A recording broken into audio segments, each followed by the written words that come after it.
theism. You have like your argument from low priors and stuff. I haven't looked into that too much, but how do you deal with the kind of collective cases for theism? How do you respond to those? What are your preferences for fleshing out priors? And do you think that they would favor a naturalistic view?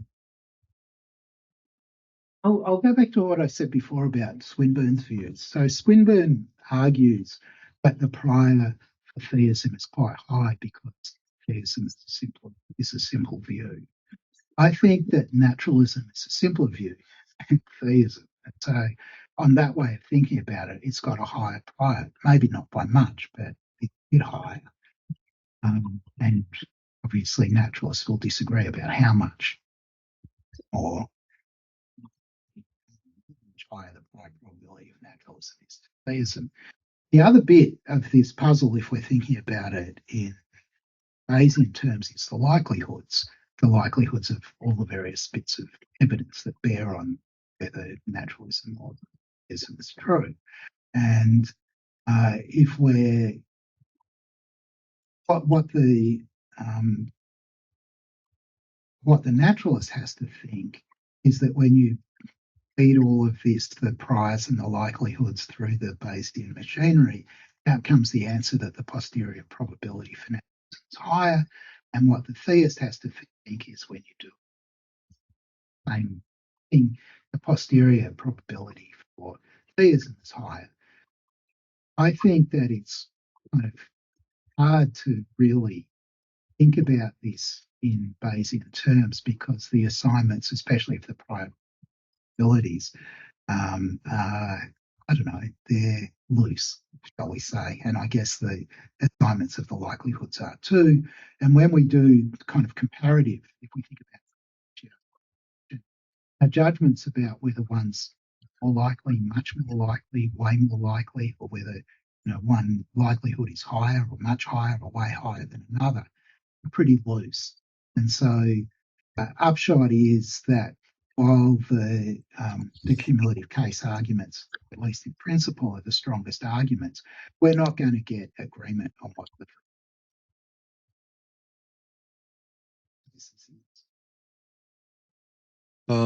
I couldn't really hear what you said at the end there.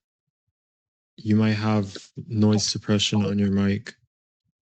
I think so. It's just the voice is tiring.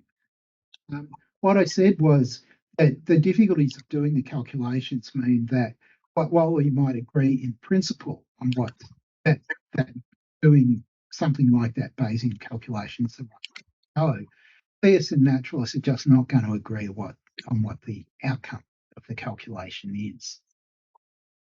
Right. But specifically like do you think that when it comes to the priors of theism and naturalism, do you think that like naturalism heavily outweighs theism when it comes to your preferences for fleshing out these priors? And if not, when it comes to the cumulative cases where maybe we utilize something like, I don't know, fine tuning for life and discoverability, or like the miracle cases, etc. Like, would these not like even it?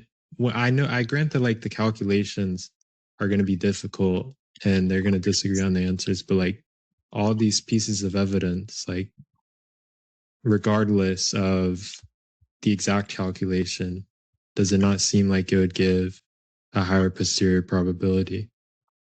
Like, how do you deal with that if you think that the priors are at least somewhat close? Answer both parts of what you asked. So I think that the prior for naturalism is higher. Don't really have an estimate how. I think on the other side that the likelihoods mostly come out equal.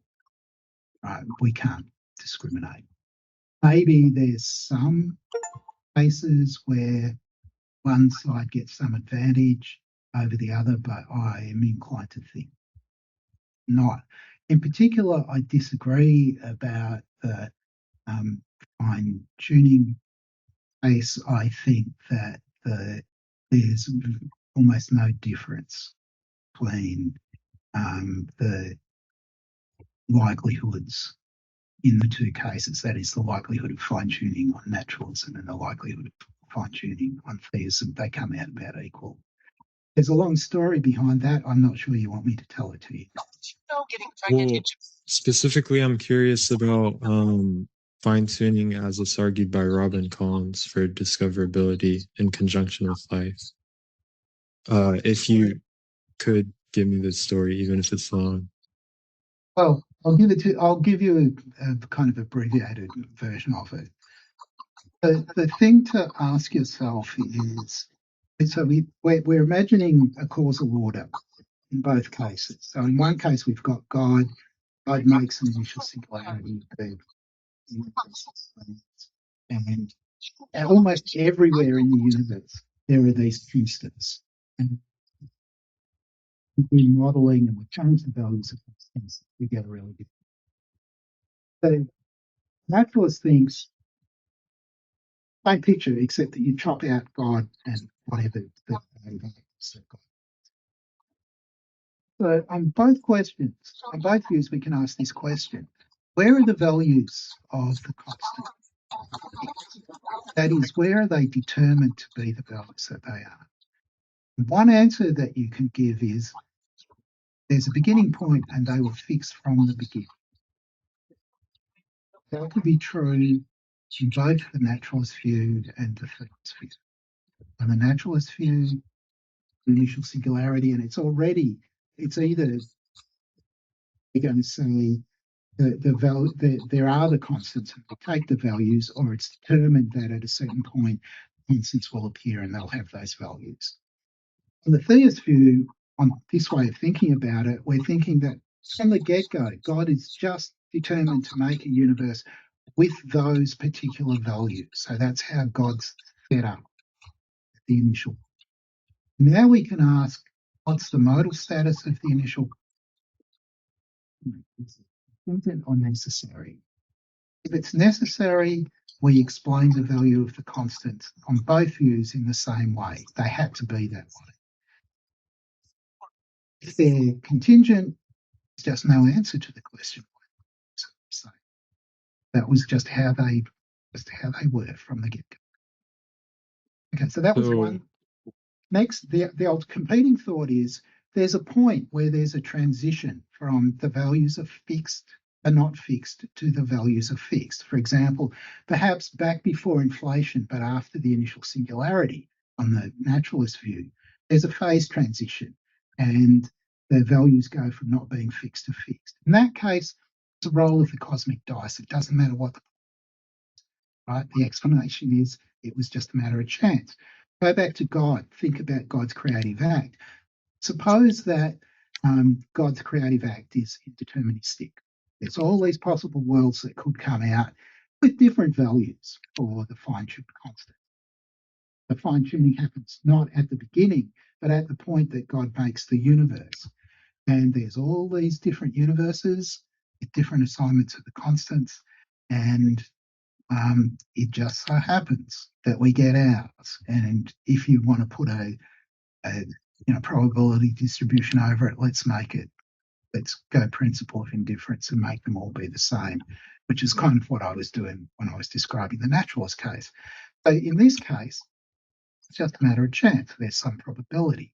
Now, that doesn't yet establish that the values are the same, because we have some view about what's the range of possible universes that can come out on the naturalist hypothesis where there's a phase transition. But what about God? What's the range of universes that it's open to God to make? What proportion of them are fine-tuned? Right? Here, I think we face a problem. So we don't know. For all we know, perhaps fine-tuned universes are pathetically miserable compared to the universes that God could make, and it's incredibly unlikely that God would make a fine-tuned universe. In that case, what happened was a matter of chance. It's perfectly well explained, but to the extent that we're calculating numbers for probabilities, the theist isn't necessarily doing any better than the naturalist was when you think about the physicist's calculation of 1 in 10 to the 123 or whatever. So the upshot is, either way, there's no difference in the explanations or in the probabilities that we can be confident about, because there's this kind of gap in our knowledge on the theist side when we go to the it's not fixed from the beginning, because we just don't know what the range of options that are open to God are. So that's the full story, more or less. Yeah. Okay. Well, outside of the point about it being metaphysically or like the modal status of the constants, are you just saying that otherwise it's a brute contingency? Yeah, so that's the other option. It's a brute contingent. Okay. But That's if it's at the beginning. And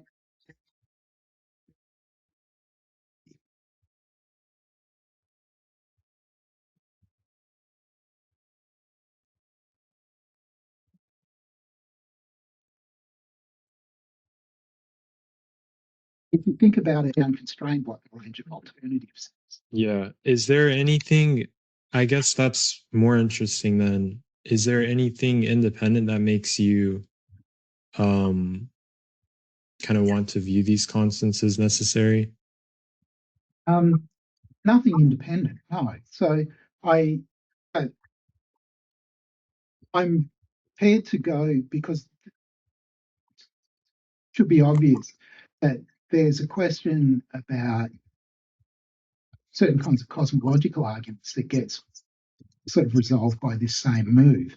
If there's a beginning point, I want to say we should think that it's necessary, whether we're theists or naturalists. And so arguments from contingency just don't cut any ice either way. And I started with that and then thought, oh, that applies very nicely to the fine tuning as well. So you think even a theist should commit themselves to the view that it's necessary? And do you think that the theist should commit themselves to that view for the same reasons as a naturalist? Um, I think so.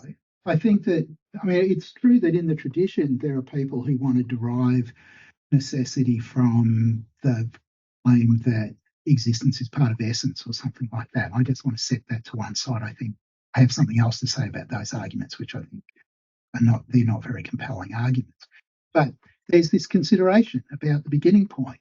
Not all theists say God's necessary. Swinburne doesn't. Um, and so there is a genuine choice there. And I want to side against Swinburne. I think it's better to go with necessity for your origins, but I'm not super confident about that. Right. So I'm quite happy to let it be.